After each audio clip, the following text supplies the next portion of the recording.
Hello po, isang magandang umaga po sa inyong lahat.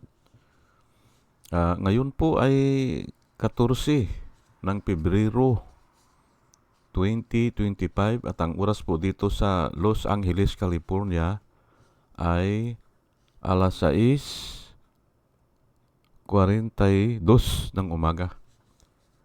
6:42 ng umaga at ang araw po ngayon ay Biyernes.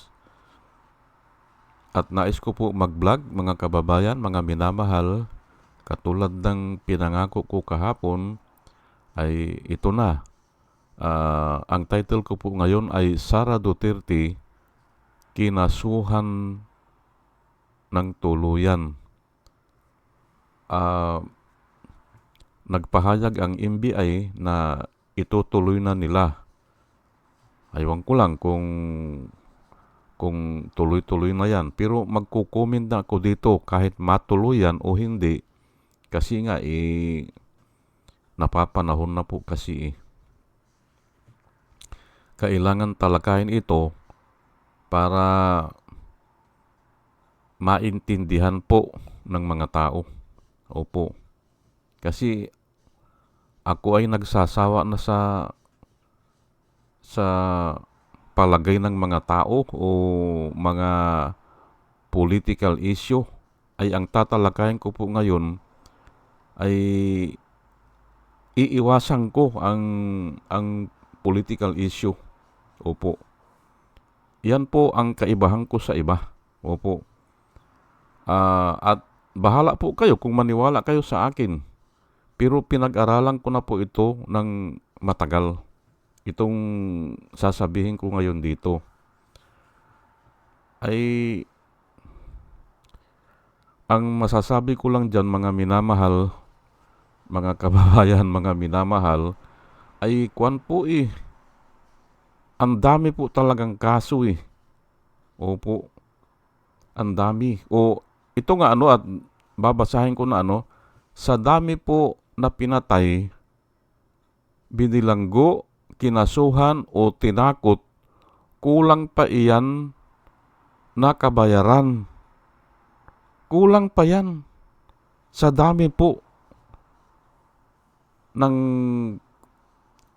mga kasalanan na nagawa nung dating administrasyon. Kulang pa yan. Diyos na lamang inaasahan natin gaganti. Yan po. Kasi nga ayan, nakasulat din dyan para hindi ako maligaw sa aking talakay o tatalakayin. Kasi nga, kulang ang batas po Kulang ang batas. At narinig ko na yan na sinasabi na ni Dilima yan. Pero hindi niya maipaliwanag ng maigi. Kulang ang batas Kulang po talaga ang batas. Kulang ang kaisipan ng tao papaano. Yan po para maintindihan natin. Kulang ang kaisipan ng tao papaano. Papaano nga pananagutin Kulang ang kaisipan ng tao. Hindi pa sumagi sa isipan ng tao ano ang pwedeng gawin kabuktutan ng kapwa niya tao sa hinaharap. Yan po ang katotohanan diyan. Yung mga pinaggagawa ni Duterte o ng dating administrasyon hindi sumagi sa atin na pwede pala yun. Hindi sumagi sa isipan ng mga tao. Pwede pala yun. At ito, para maintindihan natin, ito pala ang mga ginawa. Ito lang ang yung talagang no question asked dito. O hindi mo pwedeng pasubalian ito. Number 1, pagiging maka-China o ang gusto niya maging probinsya na tayo ng China. Hindi sumagi sa isipan ko yan. Na ang isang presidente, ayan ang sasabihin. Number 1 po yan. Number 2, pagpatay sa mahigit na 30,000 Pilipino upang ipakita na siya ay matapang, hindi ba? Gusto niyang ipakita kasi na siya ay talagang pumapatay na talagang siya ay matapang o walang pupwede sa kanya. Yan po yan, wala nang iba o kaya ay siya ang pinakamakapangyarihan. At gusto niyang ipakita dyan, walang haharang sa kanya dahil mamamatay. Yan po ang gusto niyang ipakita o kaya gusto niyang ipakita na seryoso siya sa kanyang drug on war. Pero ang katotohanan, kabaliktaran. Yun po ang hindi sumagi sa isipan ng mga tao. Papatay siya para lang ipakita na siya ay matapang.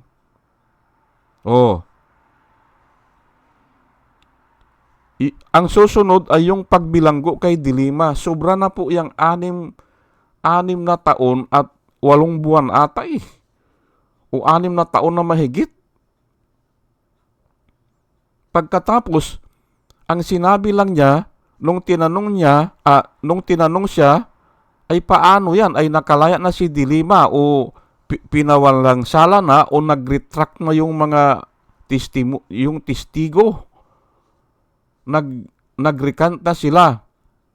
Ay ang sabi lang ni Duterte ay wala akong magagawa diyan, kanya ay nagdesisyon na ang huwis o ang judge o ang hurado, nagdesisyon na. Ganun lang, hindi ba? Kaya nga sinasabi ko po sa inyo, walang batas Kulang ang batas para panagutin siya. Kasi nga, ang nag-decide kasi ay yung judge na ikulong yan. Na mabigat ang mga testimonya, na mabigat ang mga testigo. Yun ang sinabi ng judge, na palagay ko, binayaran niya yan. Pero mahahati kasi parang hindi na siya, kasi kasama na yung judge Yun po ang kulang ang batas natin. Ay lalo na yung mga nagtestimonya. Kahit na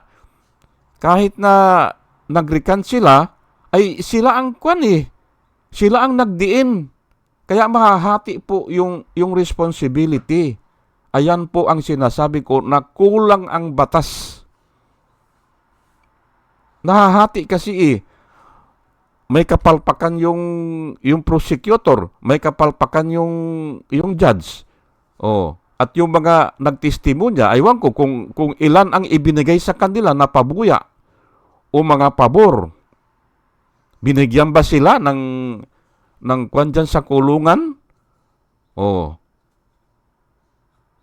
Binigyan sila ng pwede silang pagala-gala dyan sa kulungan o pwede silang uuwi? Ganun po At yun nga yung nga ang may nakausap akong tao na ordinary lang na tao. Ang sabi niya sa akin, ay mga bilanggo pala yan nag-testify ay simple hawak ng mga pulis yan. Ang buhay niyang mga bilanggo, hawak ng pulis. Hindi sila pwedeng aatras dyan o hindi sila pwedeng magsabi na hindi kasi pwede silang patayin dyan. Common sense, hindi ba? Ordinaryo na tao ang nakausap ko dito sa Amerika. Ordinaryo na tao ay yung pala, bawal pala yan. Na ang maging main witness o ang star witness ay bilanggo. Bawal yan. Nasa kwan pala yan, international law. Ano pa? Yung pag-utang ng 6 trillion pesos. Alam nyo po, nung dumating yan si Duterte, ang utang lang ng Pilipinas, simula 6 trillion pesos lang ang utang natin hanggang kay Pinoy. Simula pa nung kay Tandang Marcos siguro o kay Macapagal. Yan na po ang utang ng Pilipinas, 6 trillion. Pero nung umalis si Duterte, ang utang na ng Pilipinas ay 12 trilyon o halos mag 13 trilyon na dagdagan po ng 6 trilyon. Yan po ang pinagagawa niya at isa na yan yung ibinayad sa Parmali. Ayan po.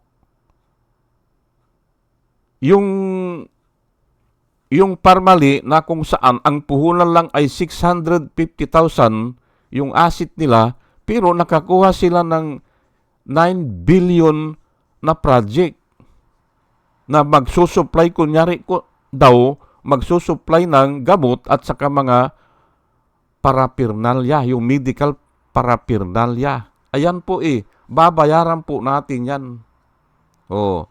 Dahil nga dyan sa mga walang kwintang mga senador at saka walang kwintang mga congressman. Pinaburan nila kasi pinaburan na nila ng pinaburan. Inapurbahan nila yung mga utang, yung uutangin, ganyan po At nung bandang huli ay nagsisi na rin sila. Hindi ba? Nakita mo yung papaano si Gordon, hindi ba? Kasi nga galit na siya doon sa Parmali Ay wala na siyang magawa kasi naging enabler din siya yan Yan si Gordon na yan Balingbing din yan At saka itong pandaraya po, ang pinakamatindi dyan na nakita ko na hindi sumagi sa isipan ko yan o sa mga isipan ng tao, pwede pala nilang patayin yung transparency server ng 7 oras noong 2019 election. Hindi po sumagi sa akin yan. Kaya nila. Kaya nga ayan na ang klase ng mga senador natin. Tignan nyo po mga senador natin, ihambing nyo doon nung kapanahunan ni Tandang Marcos, ang layo na.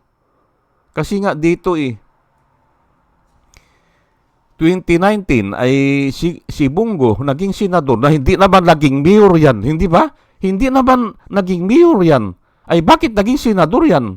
Si Bato de la Rosa, hindi naman naging mayor yan. Bakit naging senador? Dahil nga pinatay po nila ang transparency server at nasiro po doon ang utso diritso.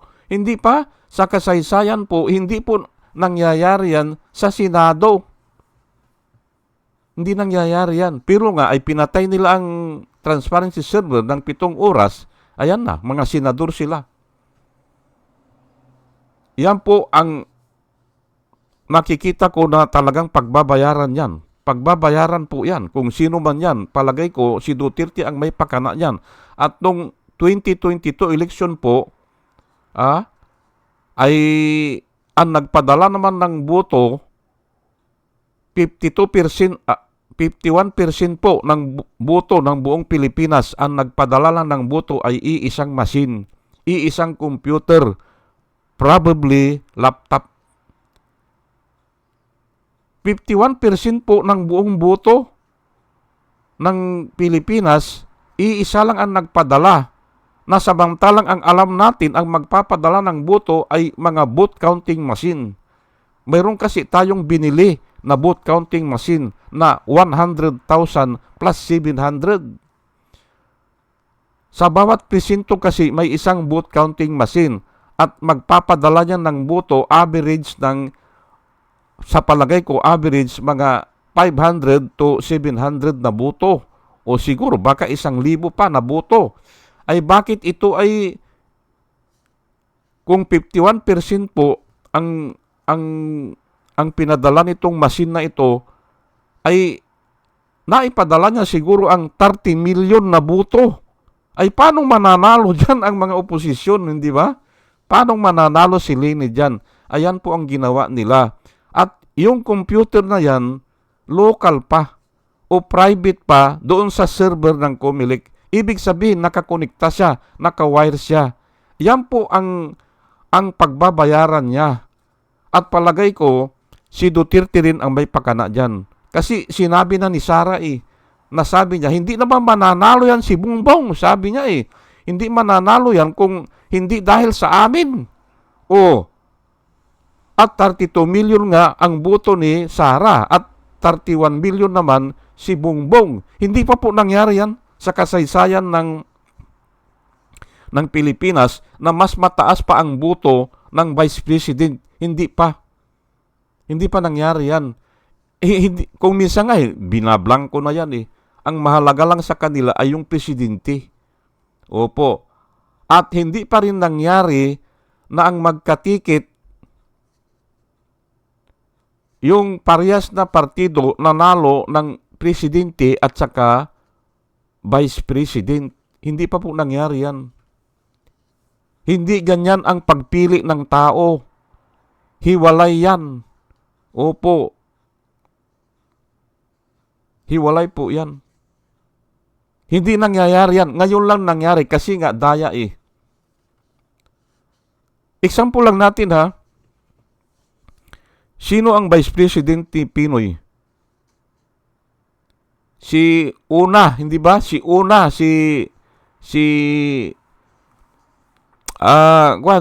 Jojo Marbinay. Magkaiba po yan. Magkaiba ang partido nila. Sino ang Vice President ni Duterte? Si Lene. Magkaiba po yan. Hindi ba? Oh. Sino ang Vice President ni Irap? Si Irap. Si Gloria Macapagal-Arroyo. Magkaiba po ang partido niyan. Hindi ba? Oh. Maliban sa nung naging presidente si Gloria Macapagal-Arroyo, ang vice president niya si Kabayan Noli de Castro. Pero independent po 'yan. Medyo pumapaling sa lakas pero independent po 'yan.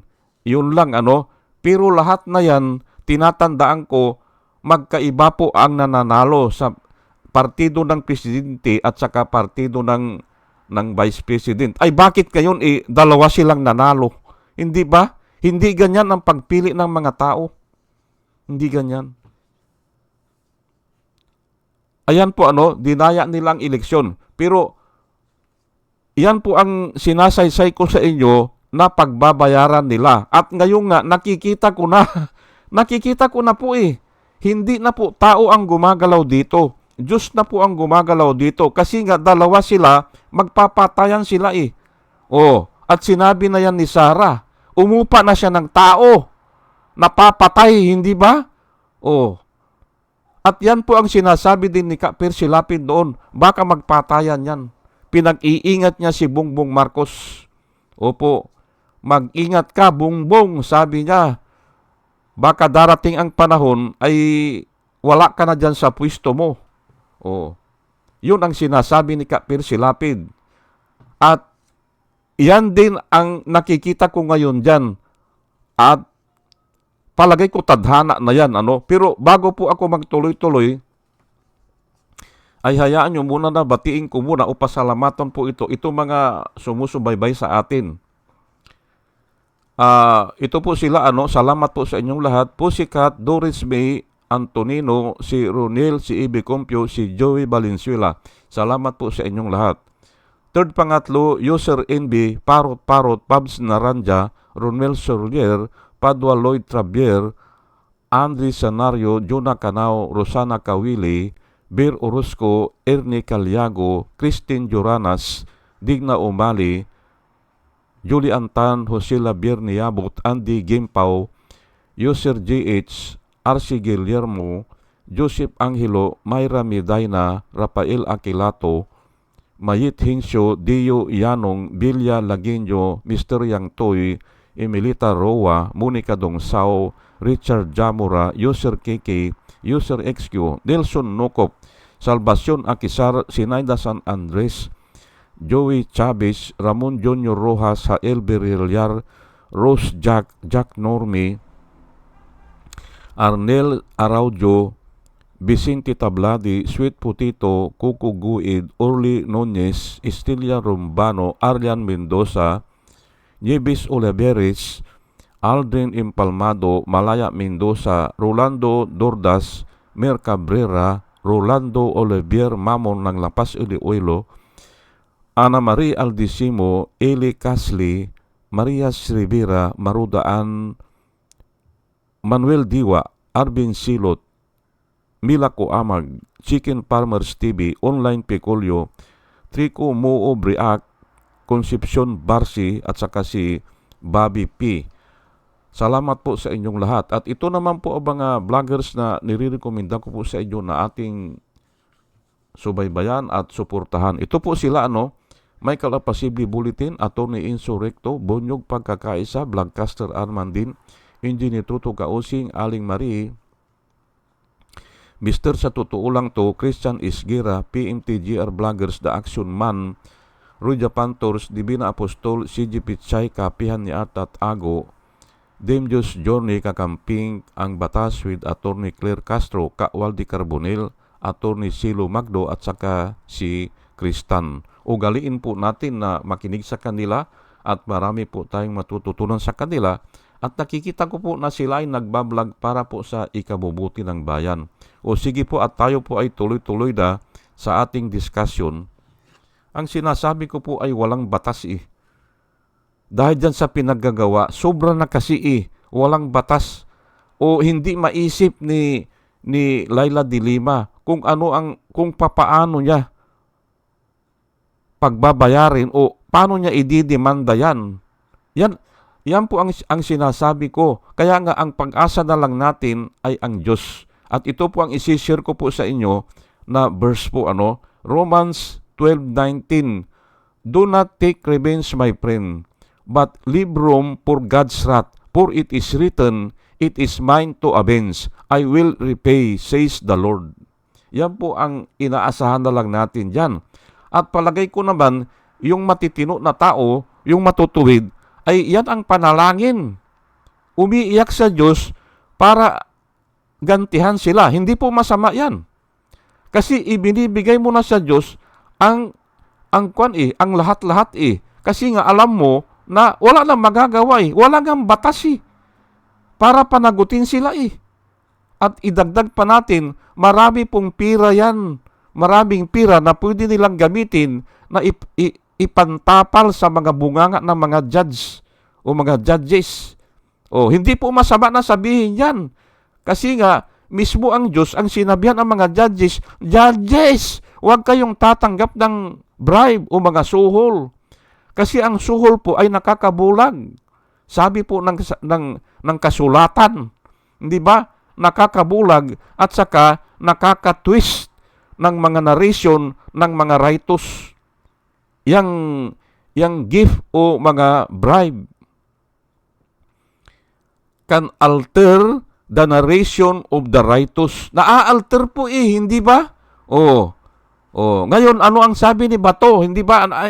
Sabi niya, patungkol doon sa pagkabilanggo ni de Lima, ay wala tayong magagawa dyan Kasi matibay ang ebidensya noon Sabi niya, ay nag-recant na. Anong sasabihin niya ngayon? Ay hindi nila kasalanan yan. Kasi noon, sabi niya, sabi niya, hindi ba? Matibay ang mga ebidensya. Yung mga nag-testify ay talagang, pero nabubulol po Nabubulol. Yung nakita ko doon sa lower house, sa kongreso po, nakita ko, yung mga nag-testify doon na mga bilanggo, nabubulol, nauutal. Kako hindi totoo yan.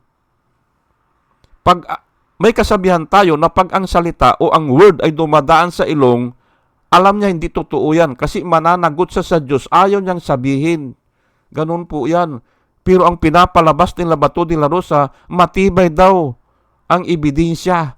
Pati yung judges, yung mga judges, aywan ko, 2 ata yan, na hindi nila paboran na mag-bail si de Lima. Ayan po Kaya ito na lang ang aasahan natin. Itataas ko lang po Do not take revenge, my friends, but leave room for God's wrath. For it is written, it is mine to avenge. I will repay, says the Lord of hosts. Sigurado po yan kasi pangako po yan Yun lang sinabi ng Panginoon na let there be light, nangyayari ay yan pa ay pangako yan. Doble po yan. Doble yan kasi nga pag nag-swear ang Panginoon ay talagang may kalalagyan ka. It is mine to avenge, sabi niya. Kaya yan na lang po ang aasahan natin. Deuteronomy 32 verse 35. Ito po dito po nanggaling ito. Vengeance is mine, I will repay. In due time, their foot will sleep. For the day of disaster is near, and their doom is coming quickly. Yan po ang nakasulat sa Deuteronomy, na kinopya naman at isinulat dyan sa Romans. Dyan po nanggaling yan. Basahin ko lang ulit, vengeance is mine. Sabi po ng Panginoon, vengeance is mine, I will repay. In due time, their foot, yung mga paan nila, will sleep, madudulas. At yan na nga ang nangyayari ngayon, hindi ba? Yung unit team, nag-away, ay sinong gumawa yan? Ay palagay ko, Diyos na po ang gumawa niyan eh. Yung dati mong kaibigan, ay kalaban mo na ngayon, bihira po ang nakakalusot dyan. Kaya lang, unahan na lang sila dyan. Unahan po yan. Kasi dati silang unit team eh. Dati sila na magkaibigan eh. Ay nakasulat po sa Biblia, ay pagkaibigan mo ang tumistigo sa iyo, laban sa iyo, ay problema mo yan. Hindi mo kakayanin yan. If my enemy insult me, I could take it. Sabi po ng Biblia, if my enemy will rise against me, I could just hide or I could just ignore it or I could fight. Pwede kong labanan yan, di ba? Pero kung ang sabi po sa Biblia, but you, sabi niya, my friend, my best friend, my man of my own making. Ayan po, sila nagpanalo dyan eh. Hindi ba? Dinaya nilang eleksyon. Panalo si Marcos. My man of my own making. Ganun lang po yan kay Enrile. Nung bumaliktad si Enrile, walang magawa si Marcos. Kasi nga si Marcos ay siya ang gumawa dyan kay Enrile. Kulilat yan eh. Kumandidato po ng senador yan eh. Grade 6 ata ko eh. Kulilat yan. Kung 12 lang kukunin, pang 24 ata yan eh. Ay pero nga ay ginawa niyang defense minister, hindi ba? Noong 1968 ata yan eh. Ginawa na niya after the election, ginawa niyang ang dami, finance minister. Ayan, pero nung nilabanan siya, wala siyang magawa. Kasi nga, nakasulat po sa Biblia eh. But you, my friend, sabi niya, my best friend, my man of my own making. Ay, pag yan ang tumistigo sa iyo eh. Ganong kay irap yan. Nung tumistigo si Chavit Singson, ay dati niyang kasamahan yan eh, hindi ba? Dati niyang kasamahan yan, tumistigos. Pinaniwalaan po ng tao, natanggal si irap. Hindi ba? Ay sa bagay, mayroon namang rason si Chavit Singson. Ay ibibigay na niya ang huiting kay kay sino ba yun? Yung si yung si binigay ang huiting eh. Ay siya nagalit si irap. Kinikwento ko lang po para maniwala kayo na ang mga nakasulat sa kasulatan ay totoo. Ayan po. At palagay ko nga ay na yan. Kung ayaw niyong maniwala sa Diyos, kapalaran na yan. Naandyan na yan. Wala nang makakapigil dyan. 1 Peter 2:23, when they heap abuse on Him, si Jesus Christ po ang dinidescribe dito. Si Jesus Christ po. Kasi nga mayroon tayong Romans 13, obey governing authority. Yan po ang ginagamit ni Kibuloy noon, hindi ba? Yan ang paborito ng mga vloggers ni Duterte noon. Obey governing authority. Nung presidente siya, nilabanan ko po yan doon sa dyaryo, doon sa comment section ng Philippine Daily Inquirer. Ang dami nila, pero ako lang. Ay hindi nyo kako alam yung sinasabi nyo eh. Yang obey governing authority, ito yung kako. Kahit na si Kristo ay walang kasalanan, kahit na no deceit was found in His mouth, sumunod siya sa batas ng Romano. Siya ay ipinako sa krus hanggang kamatayan. Sumunod siya hanggang kamatayan. Kasi nga ang alam niya ay mayroon namang Diyos eh, nahahatol eh. Yun ang paniwala niya. Basahin ko na lang po At dito na ako magtatapos. 1 Peter 2:23, when they heap up abuse on him, he did not retaliate. Ayan po, hindi ba? Nung siya ay nilatigo, nung siya ay ipinako, o nung siya ay pinagmumura, hindi ba? He saved other, himself he cannot save. Yun po ang sinasabi sa kanya eh.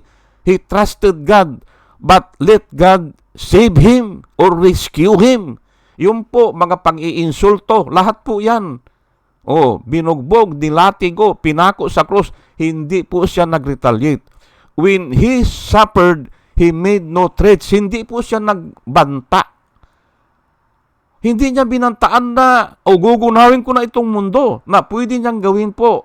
Pwede niyang gawin yan, na gugunawin ko na itong mundo. Pwede yan. Pwede po yan, walang kaduda-duda. Pero hindi siya nagbanta. Ay si Sarah nagbanta na, hindi ba? Ayan na nga, hindi ba? Nagbanta na, ipapatayin daw niya, hindi ba? Si Marcos umupa siya ng tao. Ayan po ang pakaisipin nyo, hindi ba? But entrusted himself to him who judges justly. Sino po yun? Yung Diyos Ama. Yun po ang mag-judge. Kaya nga, ito na, palagay ko lang po at nasa sa inyo kung maniniwala kayo, itong nangyayari po sa atin dyan sa Pilipinas ay wala ng taong makakapigil dyan. Hindi na alam kung anong resulta niyan at palagay ko Diyos na lang yan. Opo. Bakit? Ay ito nga ang dami nilang pinaggagawa at inisa-isa ko na. Hindi ba? At wala ngang batas na pwede silang panagutin. Wala. Kaya nga, ang magpapanagot sa kanila ay Diyos.